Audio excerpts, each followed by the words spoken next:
ભાવિકા નિરાલી, પછી ત્રીજી વૈશાલી. ક્યાં છે અત્યારે? સ્કૂલમાં છે. આનું હવે શું કરવાનું છે? હું આવી એટલે છું, મારે આને ભણાવી છે. તમે કહેતા હો તો હું લઈ જાઉં, બરાબર? અને મારી જોડે રાખીને ભણાવીને તમને પાછી આપી દઈશ. વાંધો નહીં મેડમ. બરાબર, ભણતર અટકાવવાનું જ નહીં. મને કીધું, બરાબર, ખૂબ ડાય દીકરી છે તમારી, પણ તમારે ખાસ તમારા ઘરના શું કરે છે? એ છોકરા મજૂરી કરે છે. મજૂરી કરે તો એને સમજાવવાનું, બરાબર, કે મારે મારી દીકરીઓને ભણાવી છે. એમને પણ કીધું છે, પણ મને સ્કૂલ દૂર લાગી. પણ અહીંયા તમને કરાવી દે ને એડમિશન? હવે હા, તો વાંધો નથી. તમારું એડમિશન બાજુમાં છે, લાલ બહાદુર શાસ્ત્રી. ભણવું છે ને દીકરા? હા હા મેડમ, તો આપણે ટ્રાન્સપોર્ટેશન પણ આપીએ છીએ. આપીએ છે. જી, એમનું કરાવી દો. કમ્પ્લીટ જવાબદારી તમારી. મારી જવાબદારી 12 વર્ષ. તમારી જેવી પરિસ્થિતિ છે, તમે જે કદાચ ભોગવું હશે એવું તમારી દીકરીઓ ના ભોગવે. મારી છોકરીઓને મેં કેટલી સમજાવું છું, પૂછો. બેટા, જે પરિસ્થિતિમાં મેં જીવી છું ને એ પરિસ્થિતિમાં તમારે એનો એક જ ઇલાજ છે, ભણતર. બસ એ આપશો ને એટલે એ પોતાનું કરી લેશે, બરાબર?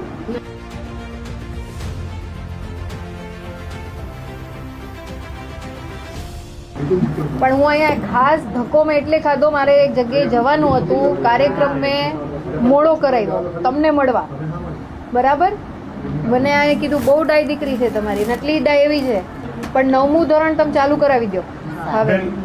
મેડમ, બેન, તમે સજી ચિંતા ના કરો. દીકરીને તમારે સ્પેશિયલ એક આવશે, બેન આવશે અને લઈ જશે, દાખલ કરાવશે, અને 12મા સુધીની તમામ નોટબુક સુધી અને બધી સુવિધાઓ મળશે. બરાબર, તમે જવાબદારી લીધી છે. હવે તમારે મન મક્કમ જ રાખવાનું. અને ભણવામાં દીકરા જેટલી મજા છે ને એટલી એકેય નથી, બરાબર? એટલે સ્કૂલ પાછી ચાલુ કરી દેવાની, 12 ધોરણ સુધી ભણવાનું. બધાએ ભણી લેવાનું છે. તમે બે ભણો એટલે તમારે પછી આને ભણાવી દેવાની. બેન અહીંયા આવ્યા એટલે મારે મારી દીકરીને ભણાવી દેવાની. પાક્કું ને? તમારા ઉપર વિશ્વાસ રાખીને જાઉં છું. હું તો સાહેબ જો અહીંયા આવીને ચેક કરશે બધા. હા, કાંઈ બી હોય તો તમે કહો, તમારી પડખે ઊભા રહેવા માટે અમે તૈયાર છીએ. તમે કીધું કે ભાઈ ટ્રાન્સપોર્ટેશન અમે કરાવી દઈએ, એનું ભણતર બધું કરાવી દેશું, ખાલી તમારે તેને મોકલી દેવાની છે સ્કૂલે, બરાબર? હાલે દીકરા, ચાલો આજથી તારું એડમિશન આપણે છે ને કરી દે.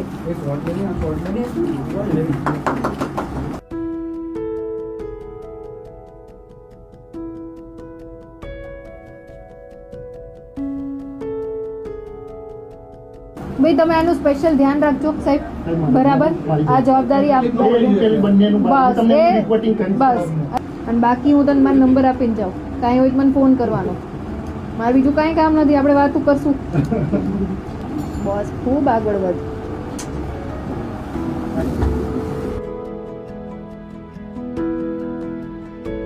વિભાગ ચલાવવો, ખાલી શાળાઓ આપી દેવી, શાળાઓ શરૂ કરવી, એની સાથે સાથે પ્રત્યેક વિદ્યાર્થીની અને પ્રત્યેક દીકરા દીકરીઓની ચિંતા કરવી, એમની પરિસ્થિતિ હોય, ઘરના પ્રોબ્લેમ હોય, એમાં અમે કેવી રીતના સહયોગ આપી શકીએ અને કોઈ પણ દીકરા દીકરીનું શિક્ષણ અટકે નહીં. એટલીસ્ટ મારી જે રિસ્પોન્સિબિલિટી છે કે 12 ધોરણ સુધી ગુજરાતનું દરેક બાળક ભણે અને આપણું ગુજરાતનું જે એક સ્વપ્ન છે શિક્ષણ ક્ષેત્રે આપણે ખૂબ આગળ વધીએ. ત્યારે આજે એક એવા જ પરિવારની દીકરીને મને સૌભાગ્ય મળ્યું છે અને હું તો નિમિત્ત માત્ર બની છું. ત્યારે એ માતાને હું ધન્યવાદ કરીશ કે ખૂબ ચિંતાતુર છે કે એમના સંતાનોનો અભ્યાસ કમ્પ્લીટ થાય. એના માટે થોડુંક એમને જે બૂસ્ટ અમારા વિભાગ તરફથી આપવાની જરૂર હતી એ જવાબદારી અમે બધા અત્યારે વહન કરીએ છીએ. તો આમાં કશું એક્સ્ટ્રા નથી કરતા.